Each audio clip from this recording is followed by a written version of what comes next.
Welcome back everybody to Forza Horizon 6, and today we're taking a look at the 1957 Ford Thunderbird. So this was part of the first generation, which was produced between September 1954 and November 1957, and this was one of the first mass-produced personal luxury cars, which would eventually become its own market segment with the likes of Lincoln Continental and I guess you could say like the Buick Riviera and such like that. And for this year of the first gen, 21,380 of them were sold, which made it the biggest year of this generation after a slight slump in sales in the prior year. And changes for 1957 include the front bumper being reshaped, the grille and tail fins were made larger, and larger rear taillights as well were fitted. The spare wheel was also moved from back inside the trunk instead of being on the outside in between the rear lights.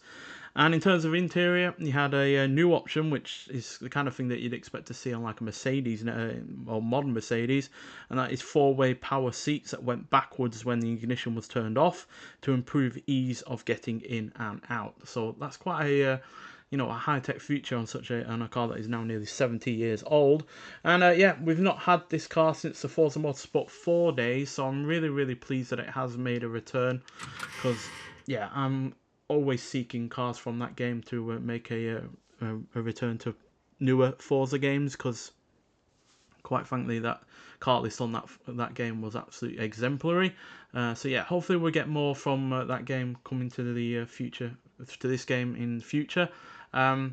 Because obviously, yeah, we've also had the likes of the Lincoln Continental from that game added to newer Forza games in the past. So it does give me hope that we will get some more from that game in future. But nonetheless, I'm really pleased that we got this on the game as well.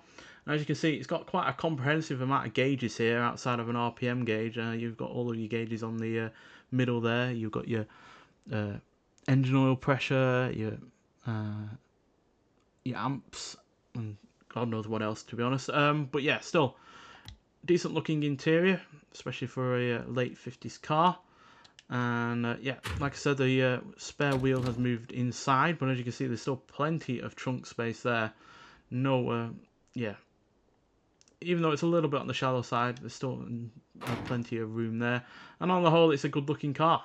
For the late 1950s, there's not a huge amount of chrome here, certainly in comparison to, like your Cadillacs of the time. So yeah, and even though it looks like a kind of sporty kind of vehicle, it really isn't. Like I said, it is a personal luxury car, so therefore comfort, ease of travel, decent amount of power to get you going, but that's the only real sporty thing about this car. So yeah, under the hood we have a 5.1 litre V8 engine. It's a wide block engine, by the way, and yeah, that means you got 270 horsepower and 336 pounds-feet of torque, which is fairly solid. But you could actually option even more power out of this car, as yeah, you could get a 4-barrel Holley carburetor and a supercharger fitted that would push power up to 300 horsepower and 439 pounds-feet of torque. So yeah, that's an impressive amount of power, to be honest. But as you'll see when we get out into the circuit, the amount of power this has got is already more than enough. And yeah, one reason that I can guarantee this was probably a success over the prior year was the changes in the way that this looks. Yeah, the wider grille at the front and the fact that it's got no longer got the spare tyre on the rear is always a good thing to me, because I've always found spare tyres on the outside to look really rather archaic. It looks like, back in the 1920s and 30s, to be honest. So it's never been fitting for a more modern styled car. And yeah, this looks great without that spare wheel on the back. It also has the engine I've mentioned was an option in the prior year, but that was also nonetheless carried forward to this year. Not sure if it was the main engine by this point, because there was a smaller V8 on offer which produced 193 horsepower, but this 5.1 litre is definitely the better one to go for, given it still is a hefty car. Even though it's not a large one, it's still quite a heavy car at 3,417 pounds. So yeah, you really need that power. But unfortunately, that power is slightly hampered by the fact it's only got a 3-speed automatic gearbox. So yeah, that's a little bit of a shame. But nonetheless, let's get out onto I think it's the Enden Army circuit in the stadium, and let's just see what this car can do. So here we are at the Edam Army time attack circuit, and as per usual we'll hear what the car sounds like and we'll talk about it some more.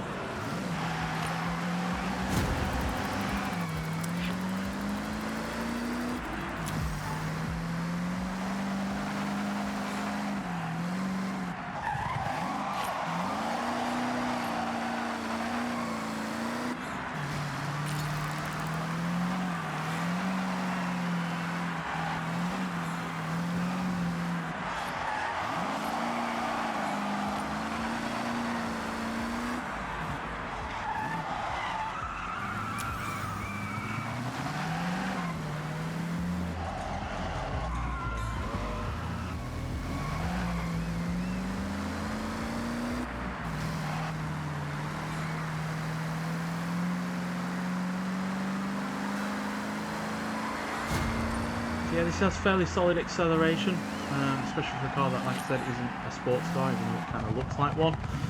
So 0 to 60 is dealt with in a reasonable 7.1 seconds. It can do up to 117.017 seconds and going to a top speed of 143 miles an hour.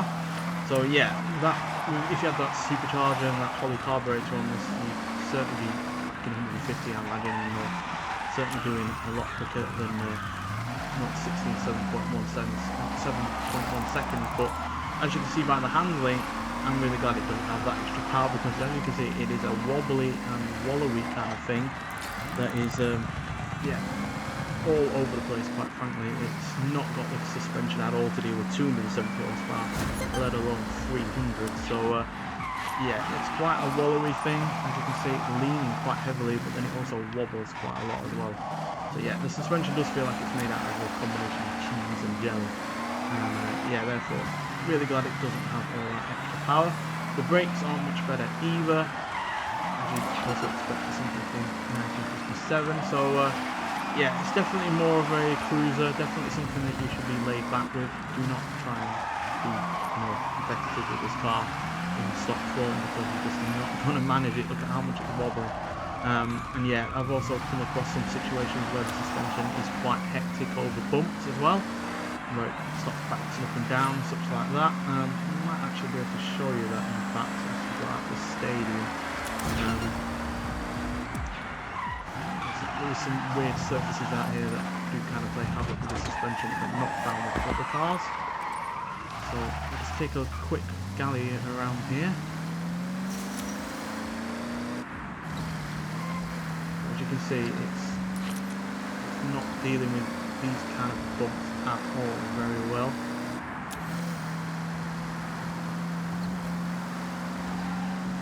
Even worse when you start turning, it just feels like it's crashing about. Soft suspension really cannot take it, and yeah, it's just not particularly confidence inducing, quite frankly, but it is still a car that I enjoy driving, just because it does have a flaw like that. You know, there are plenty of cars that you can find on this game that, you know, are competent in every area, whereas this, even though it's not incompetent in every area, it is incompetent in one crucial part, and that is the suspension. And that is a bit of a flaw, but it's also an hilarious one as well, because as you can see, it is just funny to drive it, considering how much it is wobbling all over the place. So yeah, it's not a perfect car by any means. You know, at the end of the day, it's a near 70-year-old car, but you know, it's a joy to actually have it back on a Forza game after being away for such a long time. I had the same feelings when it came to the Lincoln Continental from 1962, in fact, when that finally rejoined the Forza series after being long dormant since Forza Motorsport 4 days. So yeah, really glad this is back. It's not a great car by any stretch of the imagination, but it's a good looking one, it's entertaining to drive, and yeah, got a decent amount of power to play with there as well. So yeah, all in all, a really rather solid one. And yeah, it's part of the current car pass, so yeah, this is the second car out the car pass for this current season, or series 4. So yeah, get out there and try it if you haven't already from the car pass. But nonetheless, thank you for watching, and I'll see you with the next one. Bye.